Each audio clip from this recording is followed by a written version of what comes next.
రోహింగ్యాల పైన అప్పుడప్పుడు దేశంలో పెద్ద ఎత్తున చర్చ జరుగుతుంది. ఇంతకీ ఎవరు ఈ రోహింగ్యాలు? మయన్మార్ దేశంలోని రైకన్ రాష్ట్రానికి చెందిన వారే ఈ రోహింగ్యాలు. ఆ రాష్ట్రం ప్రధానంగా మయన్మార్లోని బంగాళాఖాత తీర ప్రాంతంలో ఎత్తైన కొండలు, పర్వత శ్రేణులు, లోయల మధ్య ఆ రాష్ట్రం సారవంతమైన భూములు కలిగి ఉన్న ప్రాంతం. ఈ రోహింగ్యాలు ప్రధానంగా ఇస్లాం మతానికి చెందిన వారు. ఇండో ఆరియన్ సంబంధించిన భాషా తెగ సంబంధించిన వీళ్ళు అనేక సంవత్సరాలుగా ఆ ప్రాంతంలో ఉంటూ వస్తున్నారు. అయితే 2017లో మయన్మార్ మిలిటరీ యాక్షన్ తర్వాత పెద్ద ఎత్తున ఒక జాతి దురంకార హత్యలకు సంబంధించింది ఈ రోహింగ్యాల పైన జరిగినాయి. పెద్ద ఎత్తున డిస్ప్లేస్ ఆ సమయంలో అయ్యారు. అంటే మయన్మార్లో 2017కి ముందు దాదాపు 14 లక్షల మందిగా ఉన్న రోహింగ్యాలు ఈ మిలిటరీ దాడుల తర్వాత, మిలిటరీ హత్యల తర్వాత దాదాపు 7 లక్షల మంది బంగ్లాదేశ్కు వలసపోయిన పరిస్థితి అనేది ఉంది. ఇప్పుడు బంగ్లాదేశ్లో దాదాపు 7 లక్షల మంది శరణార్థి శిబిరాల్లో ఆ దేశంలో ఉన్నది. ఆ దేశాలకు సంబంధించిన శిబిరాలు ఏర్పాటు చేసి బంగ్లాదేశ్ ఆ రోహింగ్యాలకు సంబంధించింది ఆహ్వానించడం అనేది జరిగింది. ఎందుకు ఇటువంటి ఘటనలు ఒక జాతినే నిర్మూలించే పద్ధతిలో అక్కడ మయన్మార్ ప్రభుత్వం, అది కూడా ఏంటంటే ఒక నోబెల్ శాంతి బహుమతి గ్రహీత ఆంగ్ సాన్ సూకీ విదేశీ వ్యవహారాల మంత్రిగా ఉన్నప్పుడే ఈ మిలిటరీ యాక్షన్ అనేది జరిగింది. అక్కడ ప్రధానంగా రోహింగ్యాలు చెప్పేది ఏంటంటే మేము బర్మాకు సంబంధించింది, అంటే మయన్మార్ సంబంధించిన పశ్చిమ ప్రాంతం చెందిన వాళ్ళు, మొఘలులు, అరబ్బులు, అట్లాగే వీటికన్నా ముందే దాదాపు 1000 సంవత్సరాల క్రితం నుంచి అక్కడ స్థానిక రాజు పరిపాలనలో ఉన్నవాళ్ళమని చెప్పి ఈ రోహింగ్యాలు వాదిస్తూ ఉంటే, మయన్మార్ ప్రభుత్వం మాత్రం అది బ్రిటిషు పరిపాలనకు ముందు, బ్రిటిష్ పరిపాలన కాలంలో వీళ్ళు బంగ్లాదేశ్లోని చిట్టాగాంగ్ నుండి వలస వచ్చారని చెప్పి చెప్తున్నారు. 2017 మయన్మార్లో మిలిటరీ ఘటనల తర్వాత అక్కడున్న రోహింగ్యాలు ఇతర దేశాలకు పెద్ద ఎత్తున వలస బాటపట్టారు.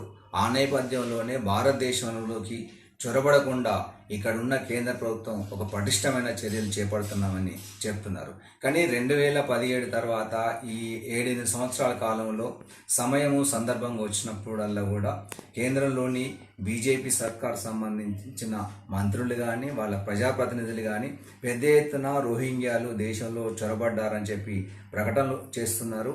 అట్లాగే ఇక్కడ కూడా మత ఘర్షణ సృష్టించే ప్రయత్నం చేస్తూ ఉన్నారు. అంటే 2014 నుండే కేంద్రంలో బీజేపీ ప్రభుత్వం ఉంది. ఈ ఘటనలు 2017లో జరిగింది.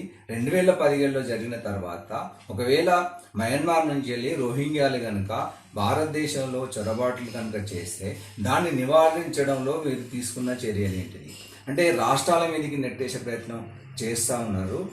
దేశ సరిహద్దుల బాధ్యత అంతా కూడా కేంద్ర ప్రభుత్వానికి. అంటే దేశ సరిహద్దుల నుండి దాదాపు బార్డర్ నుండి 50 కిలోమీటర్ల వరకు కూడా అది దేశ కేంద్ర ప్రభుత్వం ఆధ్వర్యంలో ఉంటుంది. దీనికి ప్రధానంగా ఏంటంటే BSF, బార్డర్ సెక్యూరిటీ ఫోర్స్ వాళ్ళు ఇది చూస్తూ ఉంటారు. అంతేకాకుండా సువిశాలంగా ఉన్న సముద్ర తీర ప్రాంతం సంబంధించినంతా కూడా దాదాపు 12 నాటికల్ మైల్స్, అంటే దాదాపు సంబంధించిన 20 కిలోమీటర్లు, 22 కిలోమీటర్ల వరకు కూడా మన భారత నేవీ అట్లాగే కోస్ట్ గార్డ్ ఆధ్వర్యంలో ఉంటుంది. ఇంకొక దాదాపు ఒక 200 కిలోమీటర్లకు పైన అది స్పెషల్ ఆర్థిక జోన్ కింద కూడా, అది కూడా భారత ప్రభుత్వ కంట్రోల్లో ఉంటుంది. అంటే ఇది మొత్తం బార్డర్ బాధ్యత అంతా కూడా కేంద్ర ప్రభుత్వం చేతుల్లో పెట్టుకొని చొరబాట్లు జరుగుతున్నాయి అంటే చొరబాట్లకు సంబంధించిన బాధ్యత ఎవరిది? కేంద్ర ప్రభుత్వాన్ని. ఆ కేంద్ర ప్రభుత్వం సంబంధించిన మంత్రులే ఈరోజు ఇక్కడ హైదరాబాద్కు వచ్చి రోహింగ్యాలు ఉన్నారని, ఇంకో బెంగాల్ కలకత్తాలో ఉన్నారని, ఇంకో ఢిల్లీలో ఉన్నారని చెప్పని, అంటే దేశంలో సంబంధించింది మీ పరిపాలన ఇంత చేతకాకనితనంగా ఉందా?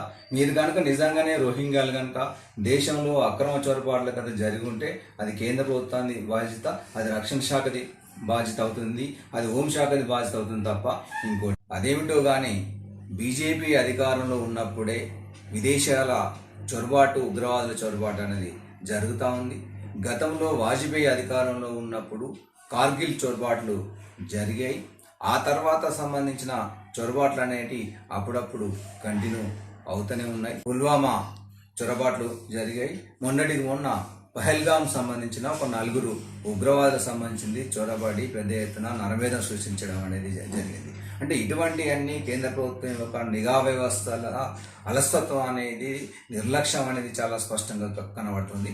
మరోవైపు ఈ ఘటనలనే తమ రాజకీయ ప్రయోజనాల కోసం, ఓట్ బ్యాంకు రాజకీయాల కోసం హిందూ ముస్లిం మధ్యలో ఒక ఘర్షణను పెంపొందించే పద్ధతిలో వివిధ సందర్భాలకు సంబంధించిన ప్రతి అంశాన్ని ఒక మతపరమైన కోణంకు లింకు చేస్తున్న ఘటనలు కూడా ఉంటున్నాయి. ఇటువంటి శక్తుల పట్ల తెలంగాణ ప్రజానికం, దేశ ప్రజానికం అప్రమత్తంగా ఉండాలి.